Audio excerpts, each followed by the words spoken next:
എല്ലാവർക്കും നമസ്കാരം. The outspoken മലയാളിയുടെ മറ്റു വീഡിയോയിലേക്ക് എല്ലാ സുഹൃത്തുക്കൾക്കും സ്വാഗതം. അപ്പോൾ ഇന്ന് എൻ്റെ കൂടെ വീണ്ടും ജോയിൻ ചെയ്യുന്നത് സാജു ചെറിയാനാണ്. അപ്പോൾ നിങ്ങൾക്ക് എല്ലാവർക്കും അറിയാവുന്ന പോലെ ന്യൂസിലാൻഡ് നഴ്സസ് ഓർഗനൈസേഷൻ്റെ ബോർഡ് ഓഫ് ഡയറക്ടേഴ്സാണ് സാജു ചെറിയാൻ. സാജു ചേട്ടാ, ഒരിക്കൽ കൂടി നമ്മുടെ വീഡിയോയിലേക്ക് സ്വാഗതം. അപ്പോൾ ഞങ്ങളിന്ന് വന്നിരിക്കുന്നത് നിങ്ങളെല്ലാവരും ചോദിക്കുന്ന കുറച്ച് ചോദ്യങ്ങൾക്ക് ഉത്തരമായിട്ടാണ്. ഓൾറെഡി ന്യൂസിലാൻഡിലെ nursing council of New Zealand internationally qualified നഴ്സസിന് വേണ്ടിയിട്ട് നടത്താനിരിക്കുന്ന എക്സാം സ്റ്റാർട്ട് ചെയ്യുകയുണ്ടായി. അത് നിങ്ങൾക്ക് ഓൺലൈനിൽ പിയേഴ്സൺ വ്യൂവിൻ്റെ വെബ്സൈറ്റിൽ പോയി കഴിഞ്ഞാൽ നിങ്ങൾക്ക് ഓൺലൈനിൽ ബുക്ക് ചെയ്യാം. അപ്പോൾ ആ ഒരു എക്സാമിനെ കുറിച്ചിട്ടുള്ള കുറച്ച് വിവരങ്ങളും അതോടൊപ്പം തന്നെ നേഴ്സ് മൗഡ് എന്ന് പറയുന്ന സ്ഥാപനമാണ് നേഴ്സുമാർക്ക് വേണ്ടിയിട്ടുള്ള ഓസ്കി സംഘടിപ്പിക്കുന്നത്. അപ്പോൾ അവിടെയും നിങ്ങൾക്ക് ഡേറ്റ് ബുക്ക് ചെയ്യാനുള്ള അവസരങ്ങളെല്ലാം അവരുടെ വെബ്സൈറ്റ് എല്ലാം റെഡിയാണ്. ഡേറ്റ് ബുക്ക് ചെയ്യാൻ കാര്യങ്ങളെല്ലാം സ്റ്റാർട്ട് ചെയ്യാനായിട്ട് എല്ലാ സജ്ജീകരണങ്ങളും തയ്യാറായി കഴിഞ്ഞു. അപ്പോൾ അതിൻ്റെ കുറച്ച് വിവരങ്ങൾ നൽകാനും അതിനെക്കുറിച്ചുള്ള കുറച്ച് ഡിസ്കഷൻസും ആണ് നമ്മൾ ഇന്നത്തെ വീഡിയോയിൽ ഉൾപ്പെടുത്തിയിരിക്കുന്നത്. അപ്പോൾ ഇവിടേക്ക് വരാനിരിക്കുന്ന നേഴ്സുമാർക്ക് തീർച്ചയായിട്ടും വളരെ ഉപകാരപ്രദമായിട്ടുള്ളൊരു വീഡിയോ ആണിത്. അപ്പോൾ എല്ലാ സുഹൃത്തുക്കൾക്കും ഒരിക്കൽ കൂടി വീഡിയോയിലേക്ക് സ്വാഗതം.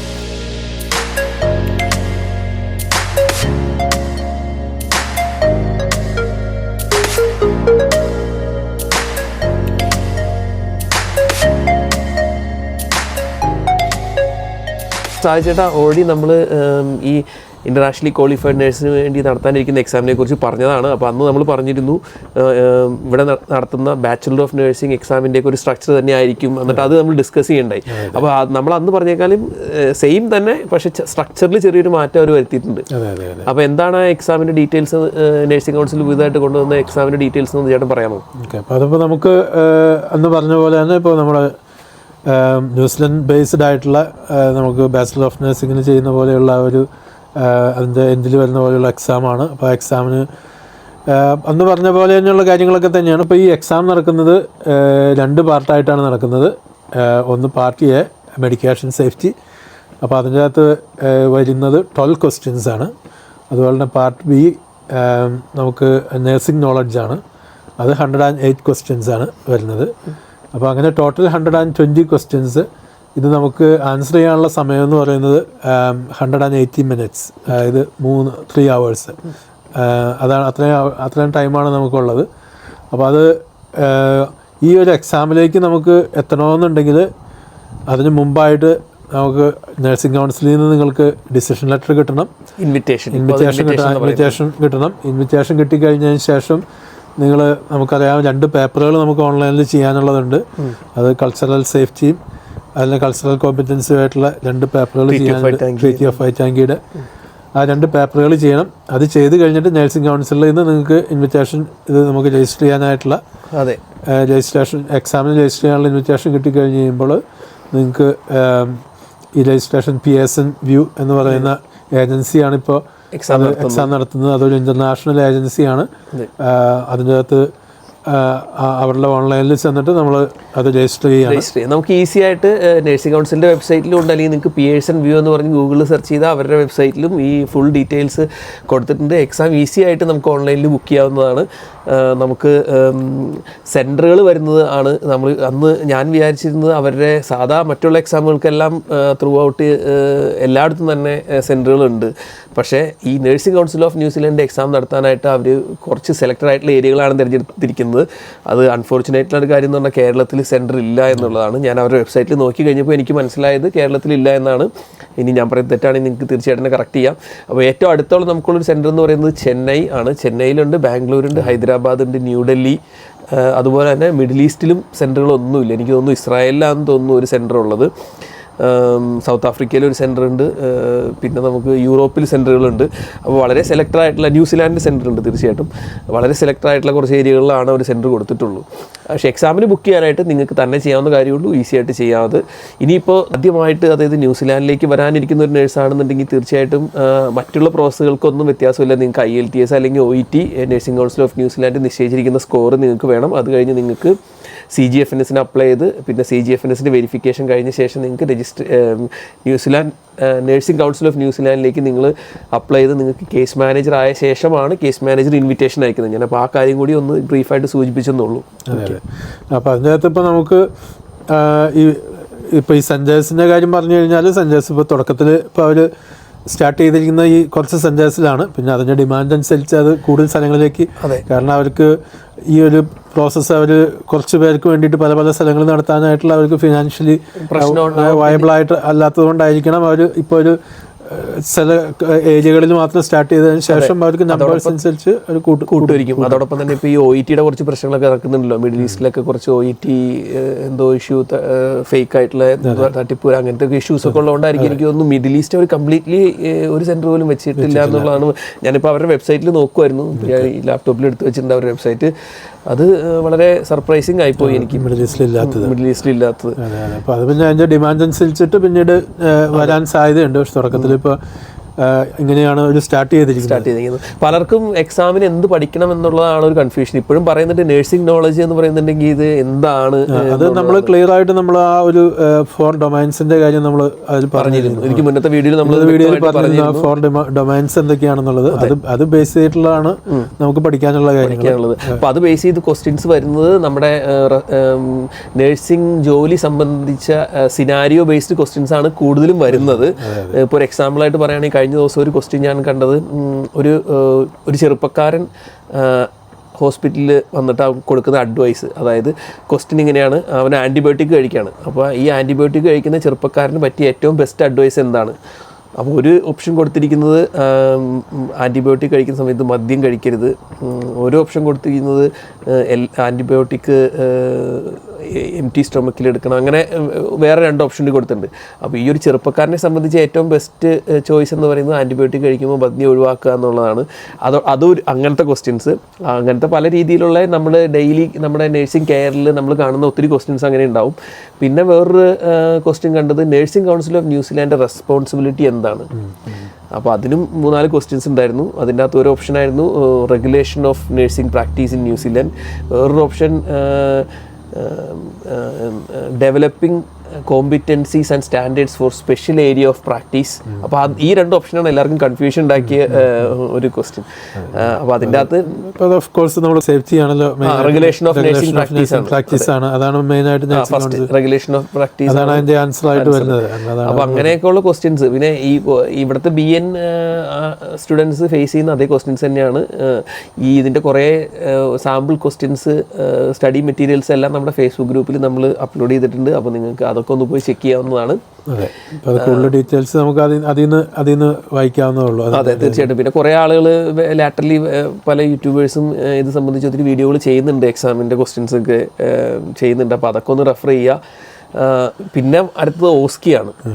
അപ്പോൾ ഓസ്കി ഓൾറെഡി ബുക്ക് ചെയ്യാനുള്ള ഡേറ്റ് അവൈലബിലിറ്റിയും കാര്യങ്ങളും എല്ലാം അവരുടെ വെബ്സൈറ്റിലുണ്ട്. നേഴ്സ് മൗഡ് ഓസ്കി എന്ന് നിങ്ങൾ ഗൂഗിളിൽ ടൈപ്പ് ചെയ്ത് കഴിഞ്ഞാൽ അവരുടെ വെബ്സൈറ്റിലേക്ക് നിങ്ങൾക്ക് പോകാം. അവിടെയും നിങ്ങൾക്ക് ഇൻവിറ്റേഷൻ ഉള്ളവർക്ക് ആണ് ബുക്ക് ചെയ്യാൻ പറ്റുക. നിങ്ങൾക്ക് സ്വന്തമായിട്ട് ചെയ്യാം, ബുക്ക് ചെയ്യാം. അവരുടെ വെബ്സൈറ്റ് നിങ്ങളൊന്ന് നോക്കുക. അപ്പോൾ അത് ക്രൈസ്റ്റ് ചർച്ചിലാണ് അതിൻ്റെ ഒരു ഫെസിലിറ്റി അല്ലേ. അപ്പോൾ ഓസ്കിയെ കുറിച്ച് എന്താണ്, എത്ര സ്റ്റേഷൻ, എന്തൊക്കെയാണ് ഓസ്കിയെ നമ്മളന്ന് പറഞ്ഞിരുന്നു 10 സ്റ്റേഷനാണ്. അതിൻ്റെ അകത്ത് നമുക്ക് 10 സ്റ്റേഷനാണ് ഇപ്പോഴും അവർ പറയുന്നത്. അത് 10 സ്റ്റേഷനിൽ അവർക്ക് നിങ്ങൾക്ക് 8 മിനിറ്റാണ് ഓരോ സ്റ്റേഷനിലുമുള്ള ടൈം. പിന്നെ അതിന് കൂടാതെ 2 മിനിറ്റ് പ്രിപ്പറേഷനും 2 മിനിറ്റ് 2 മിനിറ്റ്സ് നമുക്ക് ചേഞ്ച് ഓഫ് സ്റ്റേഷൻസിനും ഉണ്ട്. അപ്പോൾ ഈ ഒരു ഓസ്കിക്ക് വരുന്നതിന് മുമ്പ് നമുക്കൊരു പ്രിപ്പറേറ്ററി കോഴ്സ് ഉണ്ട്. അതിനകത്ത് അത് നടക്കുന്നത് ക്രൈസ്റ്റ് ചർച്ചിൽ തന്നെയുള്ള കാൻറ്റർബറി യൂണിവേഴ്സിറ്റിയിലാണ്. അത് നേഴ്സ് മൗഡിൻ്റെ അവരുടെ ആ ഫെസിലിറ്റിയുടെ തൊട്ടടുത്ത് തന്നെയാണ്. 4 കിലോമീറ്റർ ഉള്ളൂ എന്നാണ് പറഞ്ഞിരിക്കുന്നത്.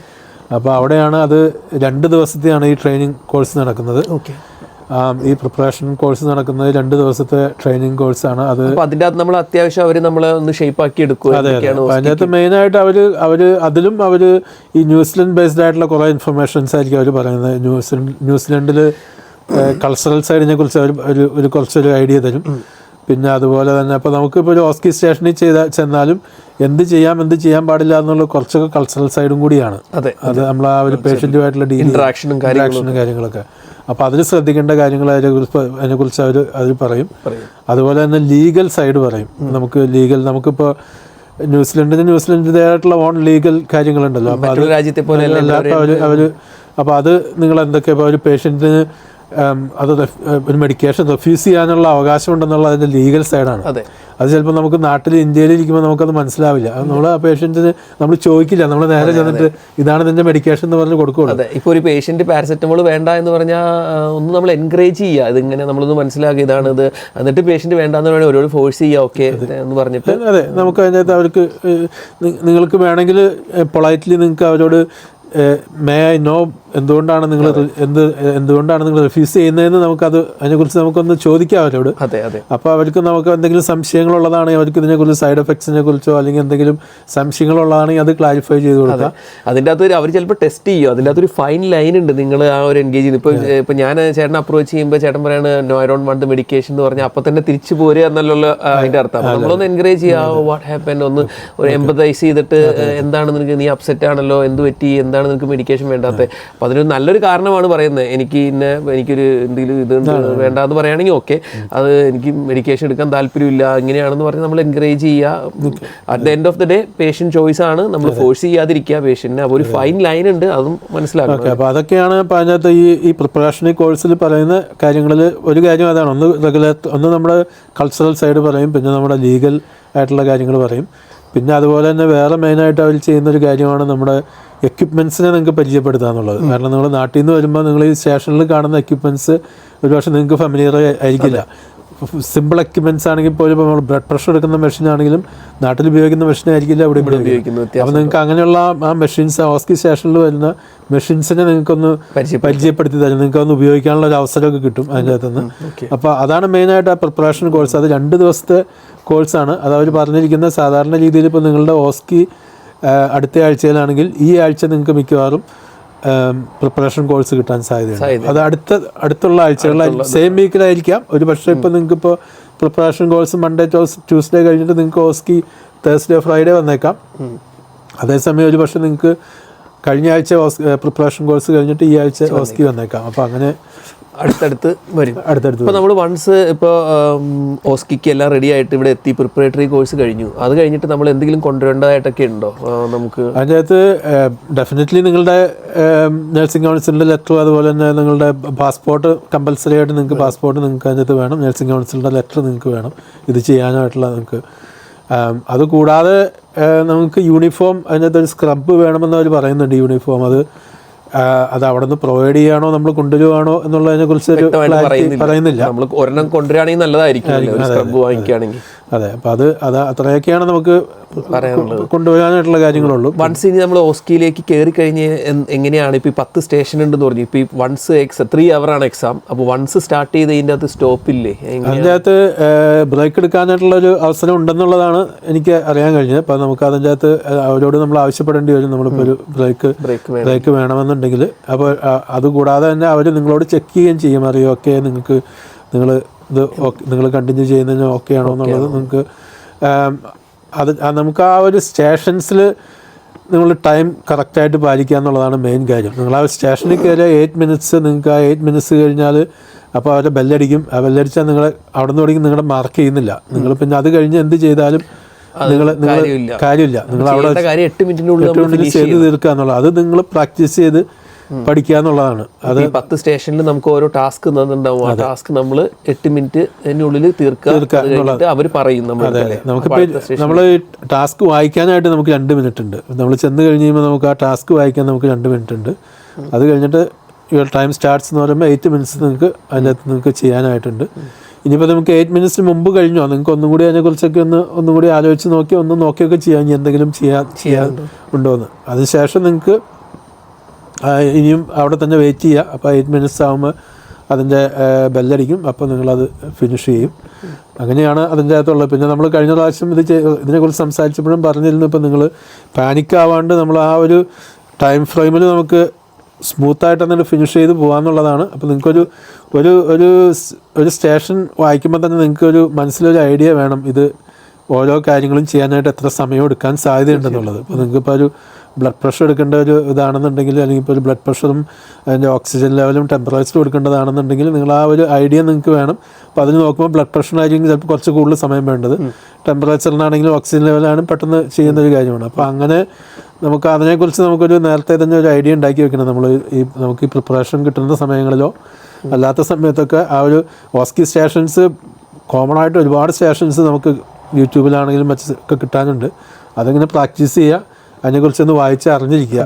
അതാണ് മെയിനായിട്ടുള്ള ചെയ്യാനുള്ളത്. അപ്പോൾ കൂടുതൽ ഡീറ്റെയിൽസ് നിങ്ങൾക്ക് അറിയണമെങ്കിൽ തീർച്ചയായിട്ടും നേഴ്സ് മൗഡ് ഓസ്കി എന്ന് പറഞ്ഞിട്ട് ഗൂഗിളിൽ അടിച്ച അവരുടെ വെബ്സൈറ്റിൽ കുറേ ഡീറ്റെയിൽസ് കൊടുത്തിട്ടുണ്ട്. അവർ അതിനെക്കുറിച്ച് കുറച്ച് വീഡിയോസൊക്കെ വെബ്സൈറ്റിൽ ഈയിടെയായിട്ട് അപ്ലോഡ് ചെയ്യുമെന്ന് പറയുന്നുണ്ട്. അപ്പോൾ നിങ്ങൾ തീർച്ചയായിട്ടും വരുന്നതിന് മുമ്പ് ആ വെബ്സൈറ്റൊക്കെ ഒന്ന് കണ്ട് അതൊക്കെ ഒന്ന് ഫെമിലറൈസ് ചെയ്യുക. പിന്നെ അഗെയിൻ കമ്മ്യൂണിക്കേഷനാണ് ഏറ്റവും ഇമ്പോർട്ടൻ്റ് ആയിട്ടുള്ള ഫാക്ടർ. ഇപ്പോൾ ഈവൻ നിങ്ങൾ ഓസ്കിയിൽ ഓരോ ടാസ്ക് ചെയ്യുമ്പോഴും അതിൻ്റെ അകത്ത് നിങ്ങൾ പേഷ്യൻറ്റിനോട് നന്നായിട്ട് എൻഗേജ് ചെയ്തുകൊണ്ട് തന്നെ വേണം ചെയ്യാനായിട്ട്. അത് വളരെ ഒരു ഇമ്പോർട്ടൻറ്റ് ഫാക്ടറാണ് ഇവിടുത്തെ നേഴ്സിങ്ങിൻ്റെ. പേഷ്യൻ്റായിട്ടുള്ള എൻഗേജ്മെൻറ്റ് വളരെ ഇമ്പോർട്ടൻറ്റ്. പിന്നെ എന്ത് കാര്യത്തിനും പേഷ്യൻ്റെ കൺസെൻറ്റ് എടുക്കുക. ഈവൻ പേഷ്യൻ്റെ ടച്ച് ചെയ്യുകയാണെങ്കിൽ തന്നെയും പേഷ്യൻ്റെ കൺസെൻറ്റ് എടുക്കുക. ഈവൻ ഒരു ജാക്കറ്റ് ഇപ്പോൾ നിങ്ങൾക്ക് മാറ്റണമെങ്കിൽ, ഇപ്പോൾ പേഷ്യൻ്റ് ഒരു ജാക്കറ്റ് ഇട്ടേക്കുക, BP എടുക്കണമെങ്കിൽ ആ ജാക്കറ്റ് ഊരി മാറ്റണമെങ്കിൽ അത് പേഷ്യൻറ്റോട് ചോദിച്ചിട്ടേ ചെയ്യാവൂ. കഴിഞ്ഞ ദിവസം ഞാനൊരു സ്റ്റുഡൻറ്റിൻ്റെ കൂടെ, ബാച്ചിലർ ഓഫ് നേഴ്സിംഗ് പഠിക്കുന്ന സ്റ്റുഡൻറ്റിൻ്റെ കൂടെ ഒരു പേഷ്യൻ്റെ അടുത്ത് പോയിപ്പോൾ ഉണ്ടായൊരു അനുഭവമാണ്. നമ്മൾ നാട്ടിലൊക്കെ എനിക്ക് തോന്നുന്നു അങ്ങനെ നമ്മൾ ചെയ്യാറുണ്ട്, നേരെ പോയി അങ്ങ് മാറ്റുമല്ലോ, ചോദിക്കത്തൊന്നുമില്ല. അപ്പോൾ പേഷ്യൻറ്റിന് ഇറിറ്റേഷനായി. അപ്പോൾ അത് ഇവിടെ ഇമ്പോർട്ടൻ്റ് ആയിട്ടുള്ളൊരു ഫാക്ടറാണല്ലോ. അത് നമ്മൾ ചോദിക്കുക, നമ്മൾ ഹെൽപ്പ് അവരോട് സ്വന്തമായിട്ട് ചെയ്യാൻ പറയാം. അവർ ചെയ്യുന്ന നമുക്ക് ഹെൽപ്പ് വേണമെന്നുണ്ടെങ്കിൽ നമ്മൾ പെർമിഷൻ ചോദിച്ചിട്ട് നമ്മൾ ചെയ്യാവുള്ളൂ. അല്ലെങ്കിൽ ക്യാൻ യു പ്ലേസ് എന്ന് പറഞ്ഞാൽ അവർ തന്നെ അത് ചെയ്ത് അവർ സ്ലീവ് അപ്പ് ചെയ്യാൻ പറഞ്ഞു കഴിഞ്ഞാൽ അവർ സ്ലീവ് അപ്പ് ചെയ്ത് തരും. അല്ലെങ്കിൽ നമ്മൾ can I up your sleeve എന്ന് ചോദിക്കുക. അത് കഴിഞ്ഞ് എന്ത് പ്രോസസ്സ് കഴിയുമ്പോഴും താങ്ക് യു പറയുക. ഇപ്പോൾ നിങ്ങൾ പേഷ്യൻ്റെ റൂമിലേക്ക് എൻ്റർ ചെയ്യുന്നതിന് മുമ്പ് ഹലോ ഹൗ ആർ യു എന്ന് പറഞ്ഞിട്ട് ഭയങ്കര ഒരു നല്ല പോസിറ്റീവ് വൈബിൽ ബബ്ലി ആയിട്ട് നല്ല ആക്റ്റീവായിട്ട് നിന്ന് നിങ്ങൾ എൻഗേജ് ചെയ്യണം പേഷ്യൻറ്റിനോട്. അത് എല്ലാ സ്റ്റേഷനിലും പേഷ്യൻ്റ് ഉള്ള സ്റ്റേഷനിലാണെങ്കിൽ നിങ്ങളത് അങ്ങനെ എൻഗേജ് ചെയ്ത് തന്നെ ചെയ്യാൻ നോക്കുക. അതെ. പിന്നെ അതിൻ്റെ അകത്ത് നമുക്ക് പിന്നെയുള്ള ഒരു കാര്യം എന്ന് പറയുന്നത്, നമ്മൾ ഒരു പക്ഷേ അത് ആൾക്കാർക്ക് അറിയാൻ താല്പര്യമുള്ളൊരു കാര്യം എന്ന് പറയുന്നത് ഇപ്പോൾ ഇതിനകത്തൊക്കെ എത്ര ചാൻസ് കിട്ടും എന്നുള്ളതായിരിക്കും. ഇപ്പോൾ നമ്മളിപ്പോൾ ക്ലിനിക്കൽ നമ്മുടെ എക്സാമിനാണെന്നുണ്ടെങ്കിൽ നമുക്ക് ഉള്ളത് 3 ചാൻസാണ്. ഈ 3 ചാൻസ് എന്ന് പറയുന്നത് ഫസ്റ്റ് സിറ്റിങ്ങിൽ നമ്മൾ 2 എഴുതിയിരിക്കണം. ഈ പാർട്ട് എയും പാർട്ട് ബിയും എഴുതിയിരിക്കണം ഫസ്റ്റ് സിറ്റിങ്ങിൽ എക്സാമിൻ്റെ ആണെങ്കിൽ. അപ്പോൾ അതിനകത്ത് നമ്മൾ പാർട്ട് എ ഫെയിൽ ആയി കഴിഞ്ഞ് കഴിഞ്ഞാൽ നമുക്കതിന് വേറെ 2 ചാൻസ് കൂടി കിട്ടും. അല്ലെങ്കിൽ പാർട്ട് ബി ആണ് ഫെയിൽ ആയിരുന്നെങ്കിൽ അതിന് നമുക്ക് 2 ചാൻസ് കൂടി കിട്ടും. അപ്പോൾ ടോട്ടലി നമുക്ക് 3 ചാൻസാണ്. പക്ഷേ അത് സെപ്പറേറ്റ് ആയിട്ട് നമുക്ക് പാസ്സാവാം, എയും ബിയും. അതായത് എ ആണ് നമ്മുടെ മെഡിക്കേഷൻ സേഫ്റ്റി, ബി ആണ് നമ്മുടെ നഴ്സിംഗ് നോളജ്. പിന്നെ അതിൻ്റെ ഫീസാണെങ്കിലും നമുക്ക് $140 ആണ് ഒരു സിംഗിൾ സിറ്റിങ്ങിനുള്ളത്. പിന്നെ അതിൻ്റെ ഇതിന് വരുമ്പോൾ അത് റീസിറ്റിന് വരുമ്പോൾ അത് സ്പ്ലിറ്റ് ആണ്. എനിക്ക് അതിൻ്റെ അകത്ത് $38 പാർട്ട് എക്കും $102 പാർട്ട് ബിക്കും ആണെന്ന് എനിക്ക് തോന്നുന്നത്. റിസൾട്ട് എക്സാമിൻ്റെ റിസൾട്ട് വളരെ പെട്ടെന്ന് തന്നെ അതിനകത്ത് ഓൺലൈൻ എക്സാമാണ്, വളരെ പെട്ടെന്ന് തന്നെ നിങ്ങൾക്ക് ഓസ്കിയുടെ ആണെന്നുണ്ടെങ്കിൽ അവർക്ക് 6 വീക്സ് വരെ എടുക്കാം എന്ന് പറയുന്നുണ്ട് നഴ്സിംഗ് കൗൺസിലിൻ്റെ നിങ്ങളുടെ ഒരു ഇൻഫർമേഷൻ വരാനായിട്ട്. നഴ്സിംഗ് കൗൺസിലാണ് നഴ്സിംഗ് കൗൺസിലിൻ്റെ നമുക്ക് ഇൻഫർമേഷൻ കിട്ടാനായിട്ട്. ഇതെല്ലാം വെബ്സൈറ്റിൽ കൊടുത്തിട്ടുണ്ട്. അപ്പോൾ നിങ്ങളൊന്ന് വെബ്സൈറ്റിൽ കയറി നോക്കുകയാണെങ്കിൽ കൂടുതൽ ഡീറ്റെയിൽസ് സാധിക്കും. അതിപ്പോൾ ഓസ്കിക്ക് ആണെങ്കിൽ ഈ 3 സിറ്റിംഗ് ആണുള്ളത്. നമുക്ക് 3 സിറ്റിംഗ് വരെയാണ് നമുക്കുള്ളത്. 3 സിറ്റിംഗ് കഴിഞ്ഞ് കഴിഞ്ഞാൽ ഇപ്പോഴത്തെ കണ്ടീഷനിൽ അവർ പറയുന്നത് 3 സിറ്റിംഗ് കഴിഞ്ഞാൽ നിങ്ങൾ വീണ്ടും നിങ്ങൾക്ക് ആ ഒരു ഇൻവിറ്റേഷൻ വെച്ചിട്ട് പിന്നെ ചെയ്യാൻ പറ്റില്ല എന്നാണ്.